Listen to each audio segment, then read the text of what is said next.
The fires still smoulder at dusk, moving to the very front of Ukraine's counter-offensive near Robotyne. A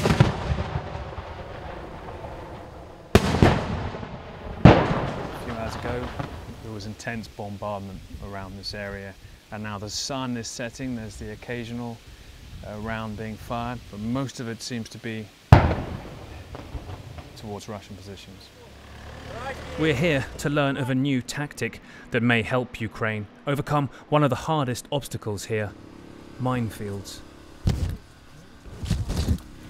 Shellfire is a constant overhead. The drone unit used daylight to help direct artillery fire. You'll see the incoming shortly. Okay, so they're using this to correct the next shell that's fired. And no, they must keep hidden. Якщо противник побачить дрона, вони зразу всю силу, все почнуть артилерія, танки, міномети будуть працювати. There's still the basic problem that it's trench warfare and minefields, and that by definition makes the going slow. But as the sky darkens and the air cools here, an advantage has emerged. One of their drones is equipped with a thermal camera, and they've noticed, out in the wide cratered fields about 4 kilometers away where the Russians hide, something new. Some of these white dots are Russian landmines. They retain the heat of the summer sun as the earth around them cools. The contrast is greatest at dusk or dawn, experts say, so they seem to glow. The unit told us they use special charges to blow up the mines. It's not a precise science, but a huge help in seeing an invisible enemy. Ми взяли посадку на 1 кілометр 300 метрів. І, якщо не помиляюсь, зняли або 47, або 53 розтяжки. А розтяжки не з одної гранати, а ми називаємо це букет, де на одній гранаті ще декілька гранат. Encircled by mines, don't try to tell them their counter-offensive could be faster. Знаете, таких моментов довольно много. Каждый день, когда выезжаешь куда-то на работу, каждый раз ты переступаешь вот этот порог страха, и тебе нужно что-то вот. Потому что кто кроме тебя это сделает? Никого. Если кого-то вместо тебя пошлют, и с ним что-то случится, ты себе этого не простишь. There's little time to reflect, though. Guys, run. Come, go. As a Russian helicopter is spotted coming right at them, we take cover for it to pass. This is the kind of threat they endure every day, when just one piece of information can send them running for cover. And then we leave.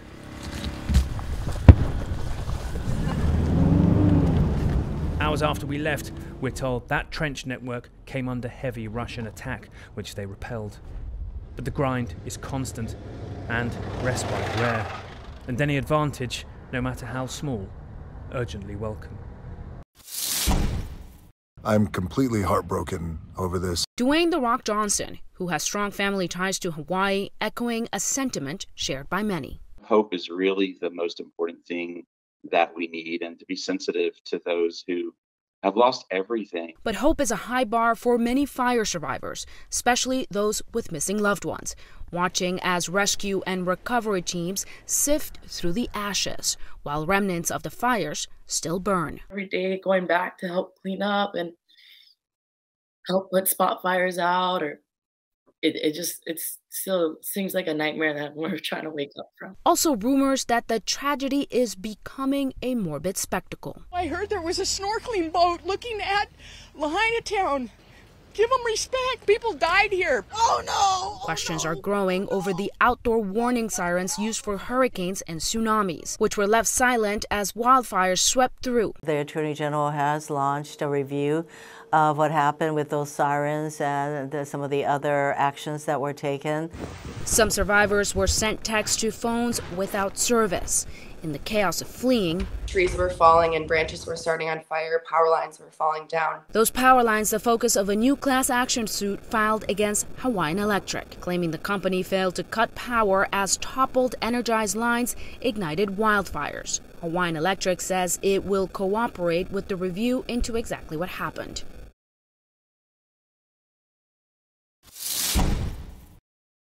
With the climbing death toll, the grief on the island of Maui is palpable. It seems like a nightmare that we're trying to wake up from. But The deadliest wildfires in the United States in more than a century, leaving behind nothing but ash and devastation. I'm not going to go look at my home or anything. I've seen the videos. It's just, there's nothing left. But frustration, too, is mounting. There are growing questions over the island's emergency response. We certainly weren't hearing any sirens or being warned in any sort of way that there was something this large happening. Confusion over when and how people could return to survey their homes. And I waited in line for 4.5 hours thinking that I could get through. And now, a rising fear over what comes next for thousands who have nowhere else to go. We're short on housing here. We just went through a nightmare and we're about to go through another nightmare trying to basically not stay homeless. Hawaii's governor surveying the affected areas with FEMA on Saturday. While there is no official estimate yet, he suspects the losses could approach $6 billion. The devastation is so complete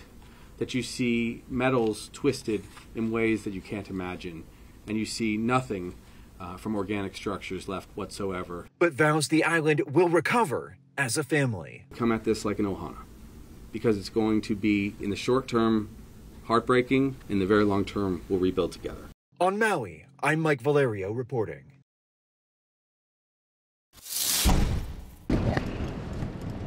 Follow down on fire stuff. You should be in the bushes on it. The El Paso border sector is starting to see an increase in migrant apprehensions at the border. According to Border Patrol, for the month of August, they're seeing an average of 823 apprehensions a day. Oye, chavo! Ven, chavo! Yeah, go for it. While on the ride-along, there were two groups that crossed into the U.S. While Border Patrol was able to catch one group, 2 migrants ran away, one got caught, but the other led agents on an intense pursuit. And we have to be going through these fences a lot of the times, multiple fences going through this property. Now you're going to add the dogs, right? That's a big one. You know, I made sure, I whistled a few times, see if there was a dog in that property. Now you're going to add the extreme heat. Due to the demanding temperatures here in the borderland, heat-related injuries and death have increased.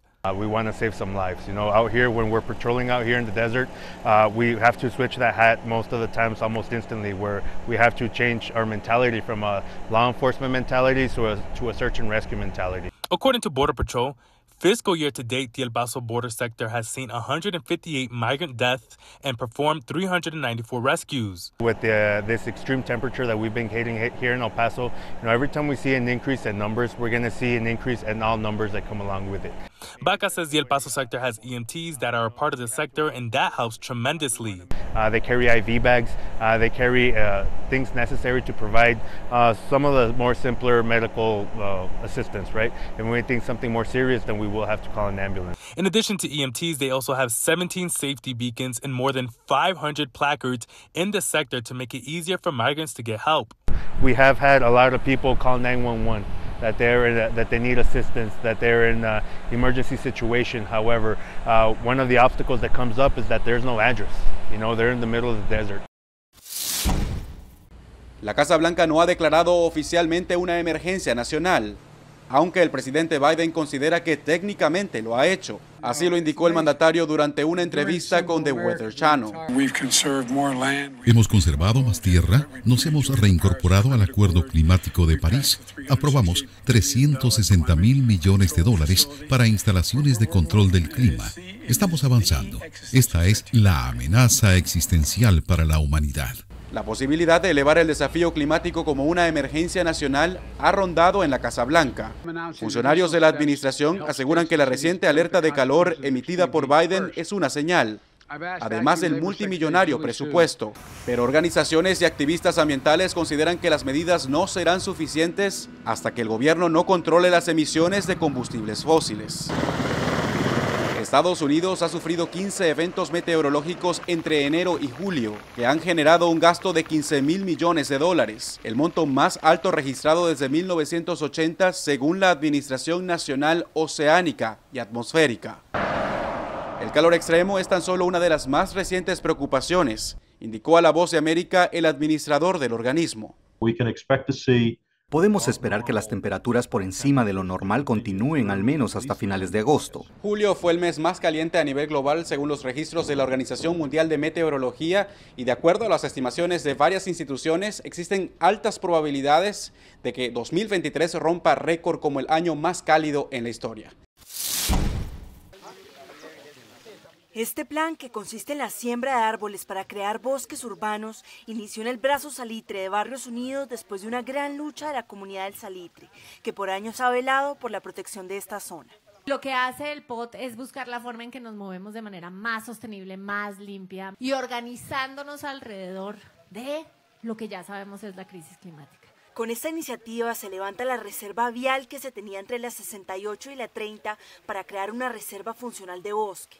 Cualquier ciudadano que entre hoy, desde hoy, y pueda revisar los mapas de Bogotá, va a encontrar que este tramo se levanta la reserva vial y se genera entre la 68 y la 30 una reserva funcional y del cuidado. Por eso ya está el polígono, ya se levantó la reserva vial y ya hoy vamos a empezar la siembra y el jardín botánico nos va a ir ayudando a hacer el diseño adecuado de la siembra. Recordemos además que los bosques son fundamentales en la ciudad para limpiar nuestro aire. Los árboles son sumideros naturales de dióxido de carbono, ayudando a reducir las emisiones de gases de efecto invernadero y a combatir la crisis climática. Además, con este proyecto con el que se busca crear 21 bosques urbanos en 9 localidades más, se le estaría dando prioridad a la migración de las más de 160 especies de aves que hay en Bogotá. Los precios de los productos de la canasta básica siguen en aumento. Insumos que usted necesita para la preparación de sus comidas casi a diario, como el limón y la cebolla, pueden llegar a costar hasta 10 soles el kilo. De un día para otro amanece de repente el precio elevado. En diversos mercados de la ciudad la situación es la misma y los propios vendedores afirman que los precios pueden seguir incrementando, tal como señala la dueña de este puesto de verduras en el mercado Ciudad y Campo en el Rímac. La cebolla morada, 7.50. ¿Ha subido, no? Sí, bastante. Estaba 3 soles. La cebolla ya está antes del paro de Santa Anita, sí, estuvo subiendo, sí. ¿Sigue subiendo? Sí, sigue subiendo. ¿Llevan o no? Por unidad, ya antes los caseros que llevaban 1 kilo, pues se llevan ya 3 o cebollas. Esta situación ha ocasionado que las amas de casa tengan que reemplazar algunos de estos insumos. Un buen ejemplo es la cebolla blanca, que cuesta 3 soles 50 el kilo y podría ser un buen reemplazo para sus comidas. Mariana Escobar, representante de la Organización de las Naciones Unidas para la Agricultura y la Alimentación, conversó en exclusiva para Latina Noticias y dio detalles sobre las consecuencias en la producción agrícola a causa del déficit hídrico. El año pasado hubo una pérdida enorme de cosecha de quinoa en el sur del país y básicamente eso obedeció a falta de agua, porque estos productos andinos, esta agricultura andina no es una agricultura dependiente de insumos como fertilizantes. Así como la quinoa, otros granos andinos y hasta la papa podrían verse afectados. El tipo de agricultura que se hace en la Sierra Sur del Perú, que es una agricultura de subsistencia, tenemos papa, tenemos quinoa, tenemos una cantidad de producción de estos granos andinos, etcétera, que dependen casi que exclusivamente del agua. Esta situación tendría un fuerte impacto en cientos de familias. Mientras tanto, en los mercados de la capital, los precios continúan en aumento.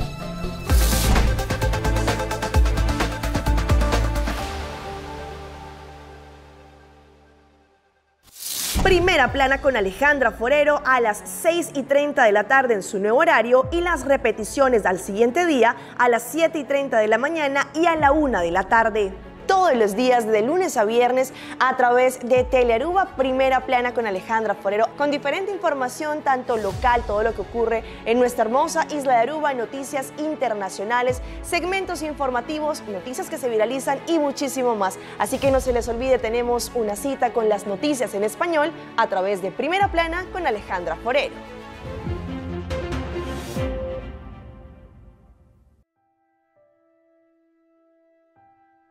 Gente te quiere, cultura cacho también es un cos. Kunantintur caminho de drume.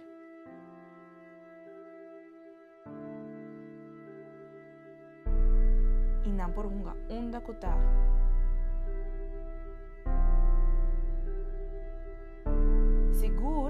cultura kami dating ko'y comment ah.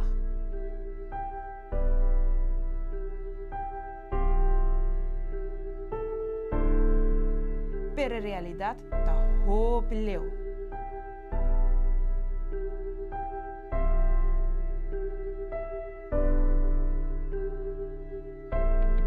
Bang stop es aquí. Por favor, steriliza y castra vuestra mascota.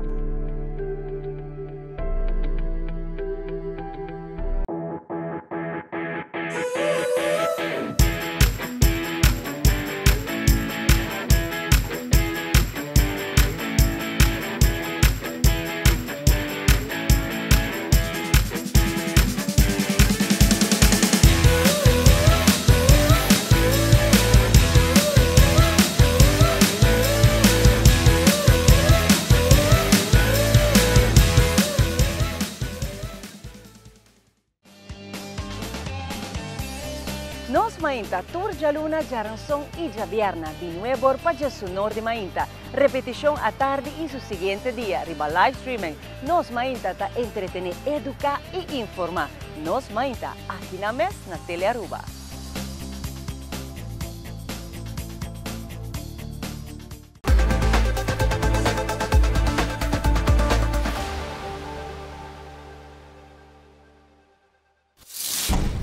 La Corporación Ambiental de Risaralda-Carde ratificó que el jaguar fue sacrificado por la misma comunidad indígena.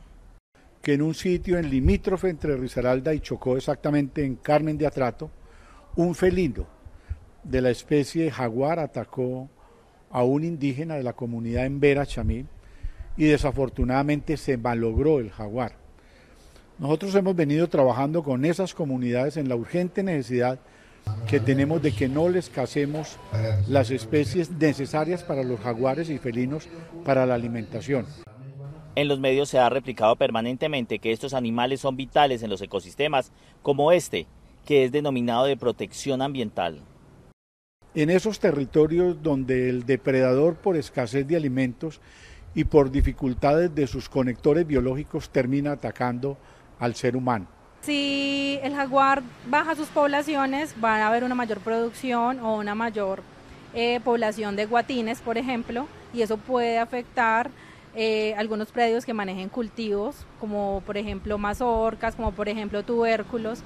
Entonces, de alguna manera necesitamos que cada una de estas especies cumpla una función en ese ecosistema. Una comisión se encuentra en el lugar determinando qué está pasando y si es que esta zona de protección está siendo afectada por minería ilegal y por vendedores ilegales de tierra ajenos a las comunidades indígenas. Hacinados, amontonados unos sobre otros y visiblemente asustados, permanecían estos caimanes de todas las edades que serían sacrificados en los próximos días. Y es que detrás del evidente maltrato animal, según la policía, habría toda una red dedicada al tráfico de estos animales. Una organización criminal dedicada a la caza ilícita y comercialización de especies silvestres. El modus operandi, según la policía, iniciaba con la caza ilegal, luego permanecían en cautiverio en estas viviendas, posteriormente serían sacrificados y su carne y huevos serían vendidos en el mercado local. Sus pieles exportadas hacia China y Estados Unidos, escondidas en cargamentos de pescado. Los agentes de la SIJIN de la Policía de Carabineros detectaron 4 viviendas en los departamentos de Córdoba y Sucre, donde los animales eran almacenados hasta en costales, como si se tratara de mercancía. Esta estructura criminal podría estar generando ganancias económicas superiores a los 2.000 millones de pesos anualmente. Con toda la información recopilada, los agentes lanzaron el operativo. Algunos animales fueron encontrados sin vida y otros mutilados. Sin embargo, los policías lograron rescatar cientos de reptiles y decenas de aves exóticas, permitiendo la captura de 2 personas en flagrancia por el delito de tráfico de fauna silvestre, caza ilegal y aprovechamiento ilícito de los recursos naturales.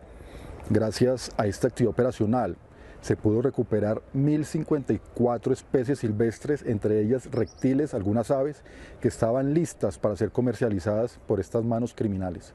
Y mientras los capturados fueron entregados a la Fiscalía, en esta fase de la operación los animales fueron puestos a salvo y serán rehabilitados para volver a su hábitat natural. La investigación continúa y en los próximos días se darán nuevos resultados para desarticular completamente esta cruel red criminal. Este perro labrador de las fuerzas militares, entrenado en detección de explosivos, fue el que murió tras detectar un artefacto en Puerto Rico Meta, que fue detonado cuando el canino se acercó. Happy 4 hacía parte de la Fuerza de Tarea Omega. Su efectividad para encontrar explosivos quedó registrada en esta foto del pasado 26 de julio, donde encontró un depósito ilegal de las disidencias de las FARC. Se instruyó y recibió su capacitación en la ciudad de Villavicencio. Llevaba apenas 6 meses desarrollando y apoyando las operaciones en el Batallón de Operaciones Terrestres número 5, ubicando varios artefactos explosivos en el área rural. El canino antiexplosivos era uno más de la tropa, puesto que salvó la vida de los militares en varias ocasiones. Por eso en los campamentos su guía canino le armaba su propia hamaca para resguardarlo del frío. Y durante sus 2 años de vida, Happy fue entrenado y, como su propio nombre, resaltaba por su alegría entre los demás caninos militares. Los caninos militares y policiales son vitales para el desarrollo de las operaciones. Por ejemplo, Wilson, el pastor belga que se perdió en medio de la Operación Esperanza y que dio con pistas fundamentales para rescatar a los 4 niños indígenas en el Guaviare. Poder identificar y buscar las personas que, si Dios quiere que estén vivas, poderlas encontrar con nuestros binomios. De igual forma también nos estamos preparando también por desastre natural aquí en Colombia. Sin embargo, la efectividad de estos perros los convierten en blanco de los grupos criminales. Hace un mes, Kenia, una perrita antinarcóticos de la policía, fue envenenada en medio de un procedimiento de detección de drogas en el puerto de Santa Marta. Hoy le rendimos un homenaje a una perrita muy especial llamada Kenia, quien hacía parte de este equipo. Incluso en el Tolima, Killer es tan efectivo contra los narcos que se volvió blanco de los criminales. A través de inteligencia se ha tenido conocimiento donde han querido causarle daño, por lo cual Killer tiene permanente seguridad para que tenga la protección y así poder seguir incautando dosis en este corredor vial. Estos caninos son vitales para las operaciones y, al igual que los militares y policías, ofrendan su vida por salvar a los demás, como Happy 4 lo hizo en su última misión en Puerto Rico Meta. La aventura inicia desde el muelle de San José del Guaviare. Es un recorrido de 1 hora y 30 minutos en lancha rápida por el imponente río Guaviare. Luego pasamos a una canoa y por un caño nos adentramos 20 minutos en la selva del Amazonas hasta llegar a la laguna Damas de Nare, el hogar de una manada de delfines rosados. Los colonos, hace más de 50 años, están protegiendo este hermoso lugar. ¿Cómo hacen protegiéndolo? Pues no hubo pesca indiscriminada, ese tema de que el campesino siempre le gustó tener esa amabilidad de los delfines ahí cerca al bote. Los campesinos que viven alrededor de la laguna convirtieron su día a día con los delfines que jugaban con los lazos de sus canoas en un atractivo turístico. Bueno, lo que se hace acá es interactuar con el delfín a través de este lazo. De ahí comienza el delfín a alar en la cuerda y posteriormente pues descubrimos que ese era un juego a través de ellas. Claro, precisamente por eso, porque es un ser muy inteligente y es muy interactivo. Cuando hay niños o niñas son muy sociables. Y con el turista también ellos interactúan con nosotros. Los delfines son tan amigables que incluso se puede nadar con ellos. Y el premio puede ser que se acerquen al turista y puedan acariciarlos. Sentirlos, verlos, que salen por ahí, que tienen sus propios nombres y bueno, pues que realmente hacen parte de todo el ecosistema de la región. Entonces es toda una experiencia, caminar descalzo, sentir el barro, sentir el agua y aparte de eso encontrar estos delfines realmente es una experiencia que los invito a vivir. Esta laguna de 80 hectáreas es el hogar de 7 delfines rosados que en el verano salen al río Guaviare. Para ingresar a la laguna e interactuar con los delfines, el cuerpo tiene que estar libre de todo tipo de químicos. No se puede usar ni bloqueador solar, ni loción, incluso ni desodorante, porque esto afecta el plancton, que es el alimento del pez, y los peces, el alimento de los delfines.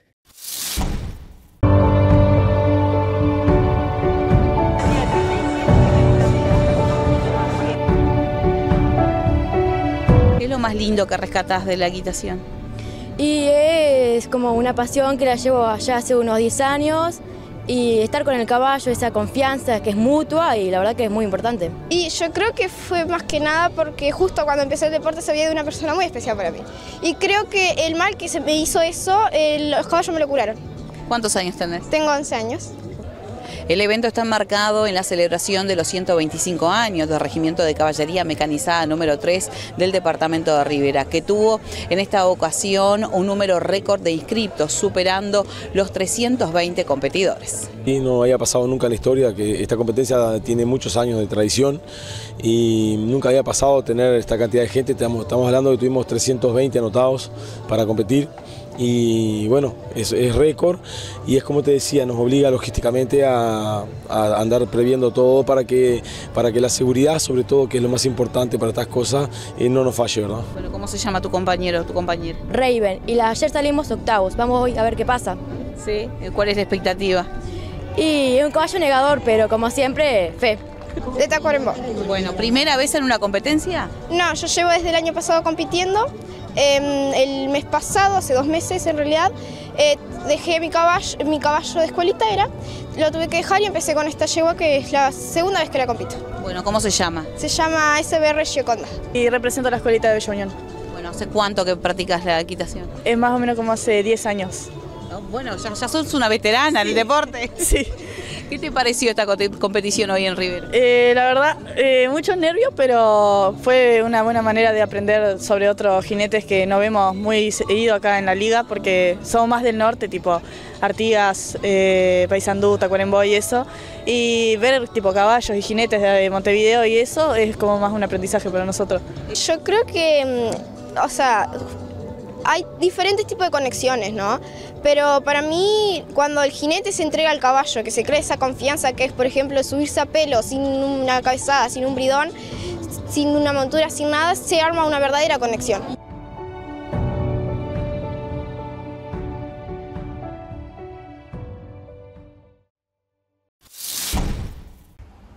De la noche a la mañana, este pequeño restaurante italiano del sur de la Florida, regentado por argentinos, se hizo famoso en todo el mundo. La razón fue el lugar escogido por Leo Messi tras firmar con el Inter Miami, su nuevo equipo. La imagen rápidamente se viralizó en redes sociales. Sí, la verdad que es un privilegio, un orgullo, un honor poder compartir con el más grande de la historia en el fútbol, una velada maravillosa. Desde entonces, muchos fanáticos han acudido a este lugar, decorado con numerosas fotografías de algunas de las veces que el crack argentino ha venido, siempre de incógnito. De alguna manera, este es el pequeño refugio de Leo Messi en Miami. Aquí pasa desapercibido, porque la discreción es la seña de identidad de este restaurante. El respeto, ante todo.